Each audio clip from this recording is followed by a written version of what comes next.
मेरे प्यारे बच्चों, नेक्स्ट क्वेश्चन, क्वेश्चन नंबर 4 हमारे पास गिवन है। क्वेश्चन में गिवन है an ideal gas is in a thermodynamic equilibrium, the number of degree of freedom of a molecule of gas is n. Okay, internal energy of one mole gas is un. Okay, अगर उसका degree of freedom n है तो one mole gas का जो internal energy है उसका formula क्या होगा, U N is equal to, हमको पता है N C V delta T होता है ना, या फिर हम लिखते हैं F by two N R T. तो एन का वैल्यू यहाँ पर 1 है तो हम यहाँ पर 1 लिखेंगे और एफ का वैल्यू एन गिवन है तो U N is equal to हमको मिलेगा N by two R T. Okay, आगे देखते हैं, the speed of sound in gas is U N. Okay, अगर हम स्पीड ऑफ साउंड की बात करें तो वी एन जो होगा वो होता है root gamma P by rho, या फिर हम लिख सकते हैं गामा, गामा मतलब कि C P by C V. Okay, तो gamma R T divided by molecular mass M naught. Okay, तो अगर हम यहाँ पर गामा की बात करें तो गामा का फार्मूला हमारे पास में होता है 1 + 2 बाई एफ, और एफ का वैल्यू यहाँ पर एन गिवन है ना, एन मतलब डिग्री ऑफ फ्रीडम। तो इसे हम लिखें तो ये हो जाएगा n + 2 divided by n।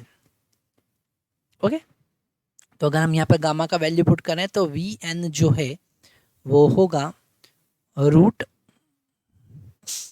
n + 2 divided by n R T by M naught. Okay, तो कौन सा ऑप्शन यहाँ पर करेक्ट है वो हमें चेक करना है। हमें यहाँ पर अगर फर्स्ट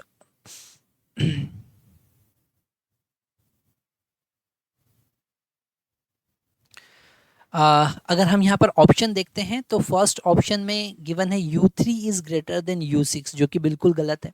अगर डिग्री ऑफ फ्रीडम 6 है तो डेफिनेटली उसका इंटरनल एनर्जी ज़्यादा होने वाला है, मतलब ये वाला ऑप्शन गलत है।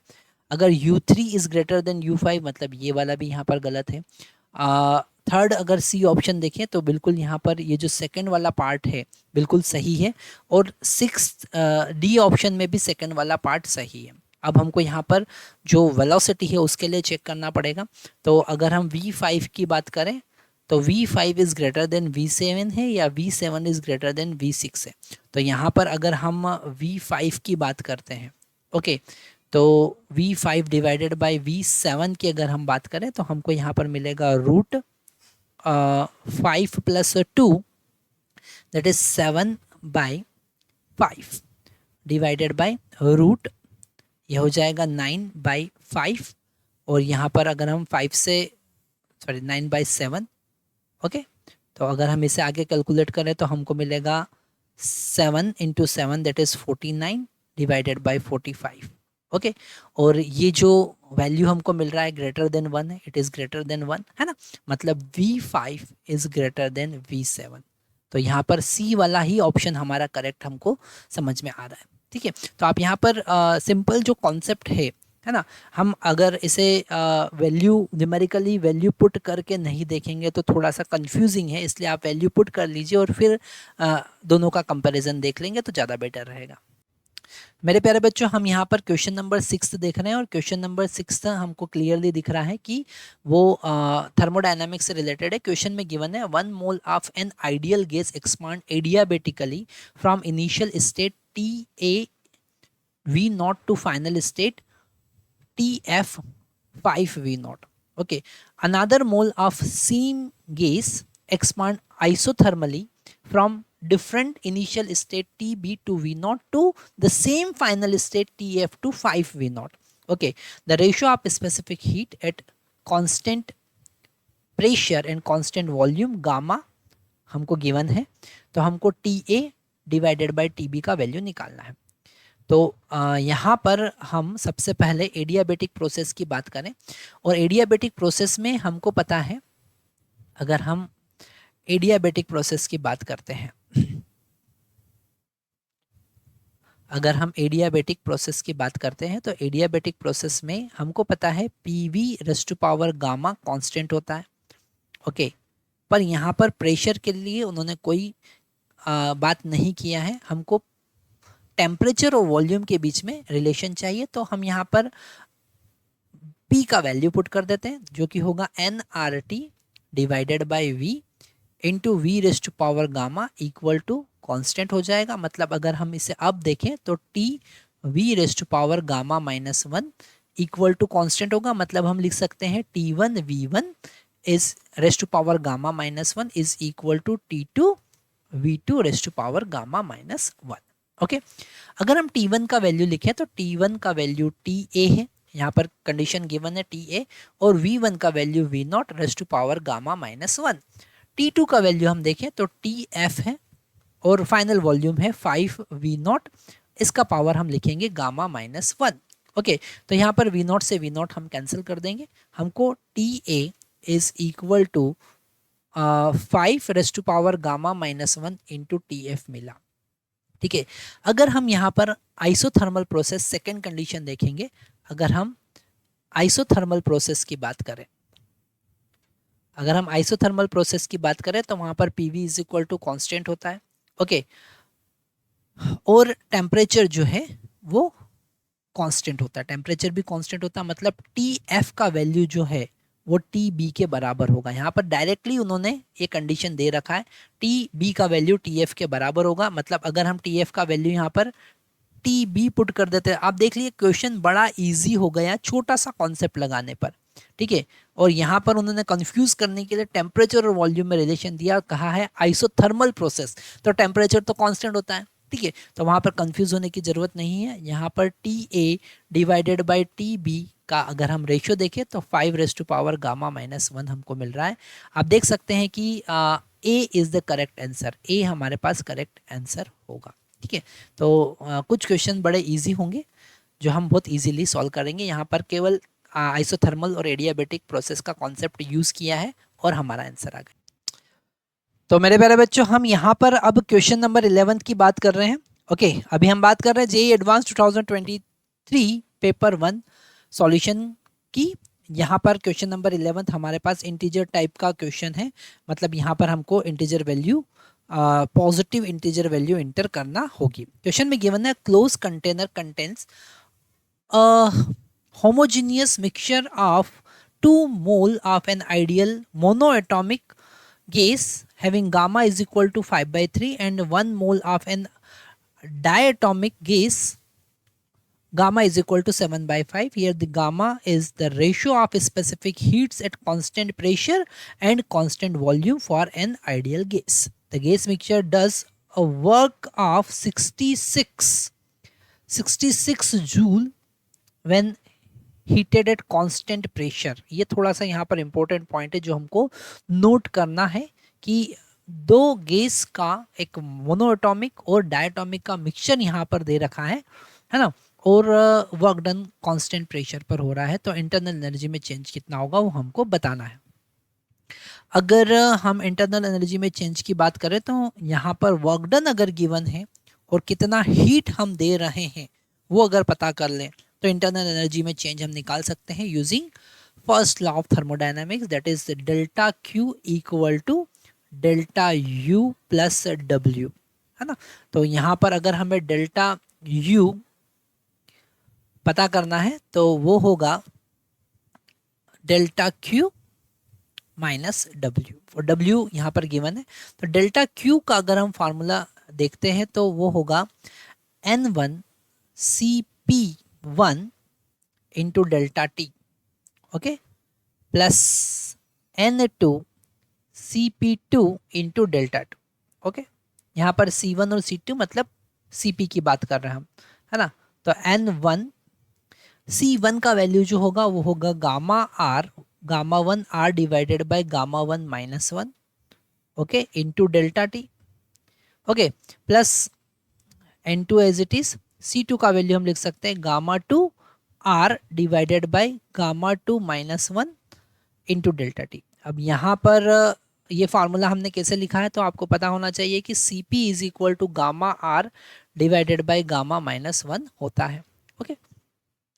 तो यहाँ से हम डेल्टा Q निकाल सकते हैं। Delta Q is equal to N1 का वैल्यू यहाँ पर 2 मोल गिवन है, ओके, गामा 1 का वैल्यू 5/3 गिवन है into R as it is, और डिनोमीटर में हो जाएगा 5/3 माइनस 1 मतलब 2/3 into delta T as it is, plus N2 का वैल्यू यहाँ पर 1 मोल गिवन है।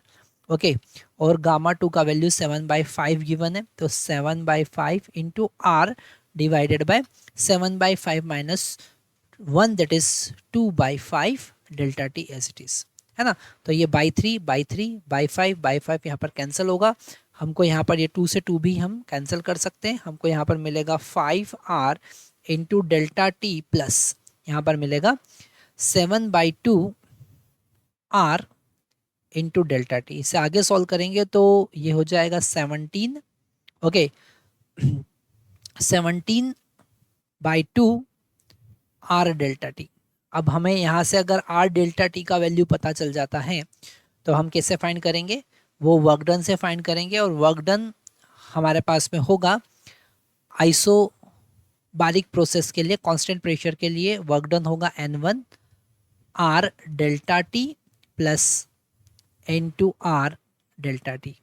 ओके, और N1 N2 का वैल्यू यहाँ पर P इंटू डेल्टा V होता है, तो इस हिसाब से हमने यहाँ पर लिख दिया N का वैल्यू 1 और 2, ओके R डेल्टा टी, और यहाँ पर इसका वैल्यू 66 है, तो R डेल्टा टी का वैल्यू हमारे पास 66/3 दैट इज 22 जूल हो जाएगा। मतलब यहाँ पर 17 इंटू 22 डिवाइडेड बाई 2, ये 11 टाइम्स कैंसिल होगा, ओके 11 इंटू 70, ओके। तो यहाँ पर वैल्यू पुट करके हम डेल्टा यू का वैल्यू निकालेंगे। तो यहाँ पर delta U equal to delta Q का वैल्यू हमारे पास में आया 17 इंटू 11 माइनस 66, ओके। तो यहाँ से अगर हम 11 कॉमन लेंगे तो 17 माइनस 6 बचेगा, और वो हो जाएगा 11 into 11 that is equal to 121 joule, okay. तो आंसर हम लिखेंगे 121 जूल, ओके। आप देख सकते हैं यहाँ पर सिंपल सा लॉजिक लगाकर हमने क्वेश्चन सॉल्व किया है ना। तो इस टाइप के क्वेश्चन आपको डेफिनेटली प्रैक्टिस कर लेना चाहिए, क्योंकि जब ये क्वेश्चन आएंगे तो आपको छोड़ना नहीं है इस टाइप के क्वेश्चन। मेरे प्यारे बच्चों, हम यहाँ पर क्वेश्चन नंबर 15 देख रहे हैं, ओके। और क्वेश्चन नंबर 15 में हमारे पास में गिवन है match the temperature of a black body given in list 1 with appropriate statement in list second, okay, and choose the correct option, okay। यहाँ पर विंस कांस्टेंट हमको गिवन है 2.9 इंटू 10⁻³ मीटर केल्विन, और Hc/E का value 1.24 into 10⁻⁶ volt meter हमारे पास given है, okay. तो यहाँ पर फर्स्ट लिस्ट जो है लिस्ट 1 है उसमें तो टेम्परेचर गिवन है, तो वहाँ से हम कुछ भी पता नहीं कर सकते। लिस्ट सेकंड में हम अलग अलग केस देखेंगे। सबसे पहला केस अगर हम देखते हैं तो the radiation off peak wavelength can lead to emission of photo electron from the metal surface of work function 4 electron volt, okay. तो यहाँ पर हमको ऐसा वेवलेंथ फाइंड करना है। मैक्सिमम वेवलेंथ की अगर हम बात करें तो वहाँ पर काइनेटिक एनर्जी 0 हम कंसिडर करेंगे। तो फोटो इलेक्ट्रिक इक्वेशन के अकॉर्डिंग हम यहाँ पर फर्स्ट वाला चेक कर रहे हैं, ओके। हम यहाँ पर फर्स्ट वाला चेक कर रहे हैं। फोटो इलेक्ट्रिक इक्वेशन के अकॉर्डिंग वर्क फंक्शन फाई जो होगा वो फोटोन के एनर्जी के बराबर होना चाहिए, मतलब Sc/λ के बराबर होना चाहिए। यहाँ पर वर्क फंक्शन का वैल्यू 4 इलेक्ट्रॉन वोल्ट है। Sc का वैल्यू हम 1240 पुट कर सकते हैं इलेक्ट्रॉन वोल्ट पे, और लेमडा का वैल्यू हमारे पास नैनोमीटर में आने वाला है। यहाँ पर लेमडा का वैल्यू अगर हम कैलकुलेट करें तो हमको मिलेगा 1240 डिवाइडेड बाई 4, इसको हम कैंसिल करेंगे तो हमको मिलेगा 310 नैनोमीटर, ओके। फिर हम यहाँ पर विंस डिस्प्लेसमेंट लॉ की बात करेंगे, मतलब lambda of maximum, okay, into T is equal to, उसका वैल्यू यहाँ पर गिवन है दैट इज 2.9 इंटू 10⁻⁻3, ओके। तो यहाँ से हम टेम्परेचर फाइंड करेंगे, टी इक्वल टू हो जाएगा 2.9 डिवाइडेड बाई 310, ऊपर यहाँ पर 10⁻³ गिवन है और नीचे यहाँ 10⁻⁹ गिवन है। तो इसे हम आगे कैलकुलेट करेंगे तो इसको ऊपर को हम अप्रॉक्सीमेट 3 लिख सकते हैं न्यूमरेटर को, और डिनोमिनेटर को अप्रॉक्सीमेट हम लिख सकते हैं 300, क्योंकि अप्रॉक्सीमेट रिजल्ट चाहिए। इंटू 10⁻, यहाँ ऊपर 6 मिलेगा, हमको अप्रॉक्सीमेट वैल्यू आ रहा है 10⁻⁴, ओके। यहाँ पर हम अप्रोक्सीमेशन का साइन ले सकते हैं 10⁴ केल्विन। तो यहाँ पर जो S है उसके साथ में फर्स्ट को मैच कर सकते हैं हम। ओके, अब हम सेकंड की बात करते हैं। सेकंड में उन्होंने कहा है कि the radiation at peak wavelength in visible to human eye. Okay, तो यहाँ पर अगर हम लैम्डा एम की बात करें तो वो अप्रोक्सीमेट 700 नैनोमीटर होता है। ओके, और अगर हम यहाँ पर फिर से विंस डिस्प्लेसमेंट की बात करें तो T इक्वल टू हो जाएगा 2.9 इंटू 10⁻³ डिवाइडेड बाय 700 इंटू 10⁻⁹ हो जाएगा। ओके, तो इसे हम अगर कैलकुलेट करते हैं तो यहाँ पर फिर से हम अप्रोक्सीमेशन ही यूज़ करेंगे, है ना। तो इसे हम अगर कैलकुलेट करके एक बार देखते हैं, यहाँ इसे कैलकुलेट करेंगे तो अप्रोक्सीमेट हमारे पास 4142, जिसे अप्रोक्सीमेट हम 5000 लिख सकते हैं। तो यहाँ पर 5000 केल्विन हमारे पास में सेकंड के लिए आ रहा है। तो सेकंड का जो कॉम्बिनेशन बैठेगा वो बैठेगा आर के साथ में। ओके, तो हम यहाँ पर चेक कर सकते हैं कि आर जो है वो सेकंड के साथ में और एस जो है वो फर्स्ट के साथ में। ओके, मतलब हमारा सी ऑप्शन यहाँ पर हमें करेक्ट दिख रहा है। अगर हम थर्ड की बात करें तो उन्होंने कहा है कि the radiation at peak emission wavelength will result the widest central maxima in single slit experiment. तो अगर हम सेंट्रल मैक्सिमा की बात करें सिंगल स्लिट एक्सपेरिमेंट, हम यहाँ पर थर्ड वाला देख रहे हैं। ओके, तो यहाँ पर हमको पता चलेगा, ये सेकंड वाला हम देख चुके हैं, है ना। थर्ड वाला अगर हम देखें तो यहाँ पर अगर हम सेंट्रल ब्राइट फ्रिंज की बात करें तो उसका फार्मूला हमारे पास 2 lambda capital D by A होता है, मतलब it is directly proportional to lambda, है ना। और यहाँ पर अगर लैम्डा के डायरेक्टली प्रोपोर्शनल है मतलब टेम्परेचर के इन्वर्सली प्रोपोर्शनल होगा, मतलब जहाँ टेम्परेचर सबसे कम होगा वहाँ पर हमको बीटा सबसे मैक्सिमम मिलेगा। तो यहाँ पर थर्ड का जो कॉम्बिनेशन बैठेगा वो बैठेगा P के साथ में। तो यहाँ पर थर्ड का कॉम्बिनेशन P के साथ में बैठ रहा है, मतलब C वाला ऑप्शन बिल्कुल करेक्ट आ रहा है।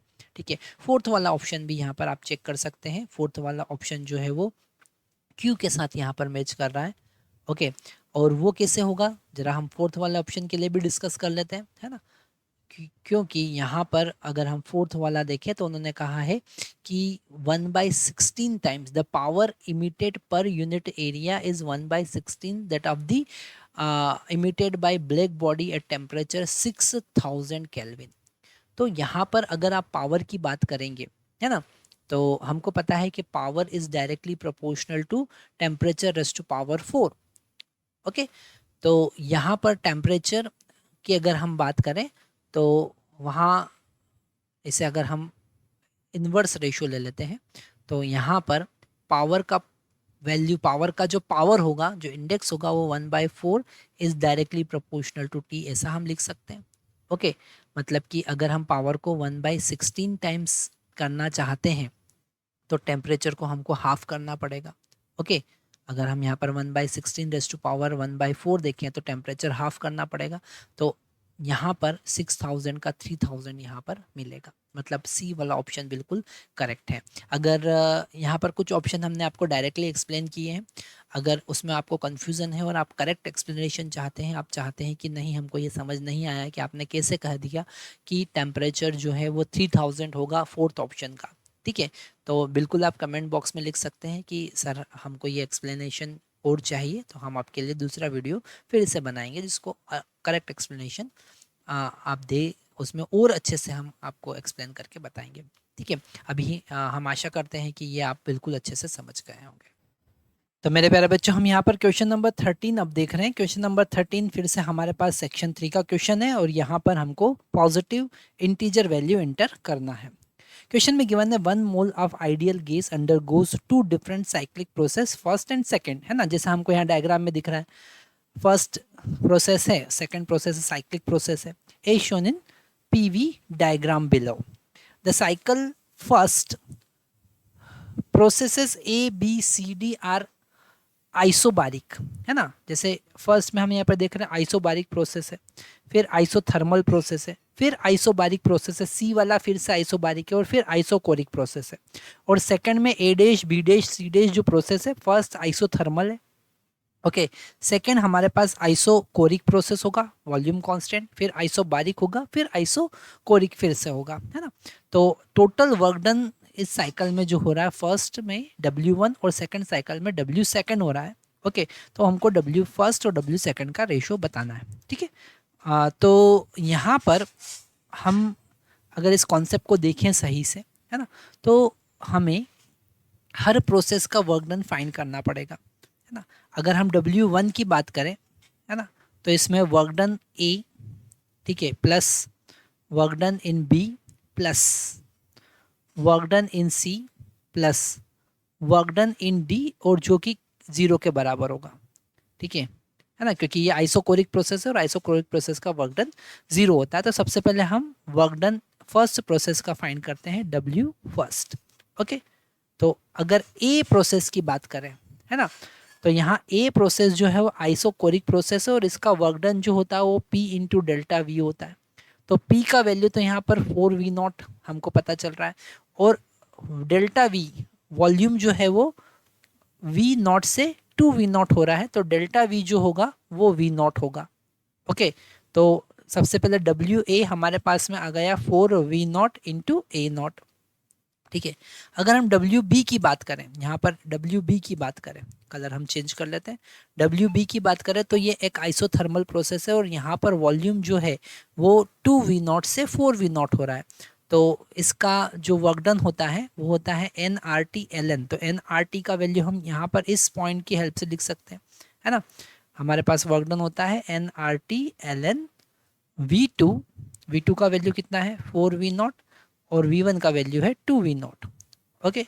पर यहाँ पर nRT का वैल्यू हमको गिवन नहीं है, तो हम PV is equal to nRT से फर्स्ट इस वाला पॉइंट जो है, यहाँ पर हम अगर nRT का वैल्यू देखें तो 4P0 इंटू 2V0, तो 4P0 इंटू 2V0 हम लिख सकते हैं, ओके। ln 2 हो जाएगा ये, तो यहाँ पर हमको मिला 8P0 इंटू V0 ln 2, है ना। और ये पॉजिटिव वर्क डन होगा, तो plus 8P0 into V0 ln 2, okay.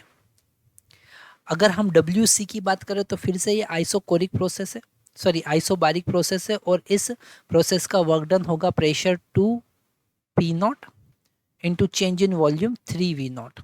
Volume में चेंज कितना है, 4 से वो V0 हुआ, 4V0 से, और ये वर्क डन होगा नेगेटिव, क्योंकि वॉल्यूम डिक्रीज हो रहा है। तो आप लिख सकते हैं यहाँ पर माइनस, यहाँ पर लिख सकते हैं -6P0 इंटू V0, है ना।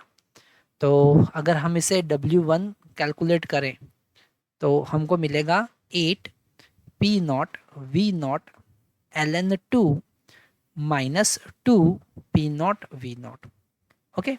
सेम एज इट इज हम work done in second process, second cyclic process में कैलकुलेट करते हैं।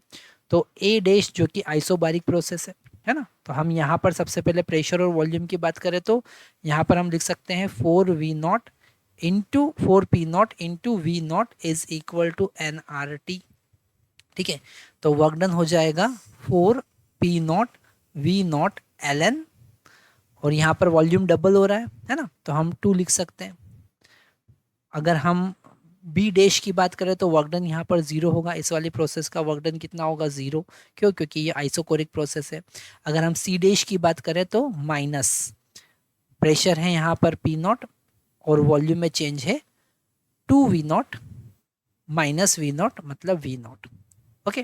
दोनों को अगर हम डिवाइड करते हैं, work done in first process divided by work done in second process, तो फर्स्ट प्रोसेस में हमने देखा 8P0 V0 ln 2 minus 2P0 V0, और सेकेंड प्रोसेस में अगर हम देखें वर्क डन तो हमको मिल रहा है 4P0 V0 ln 2 minus P0 V0।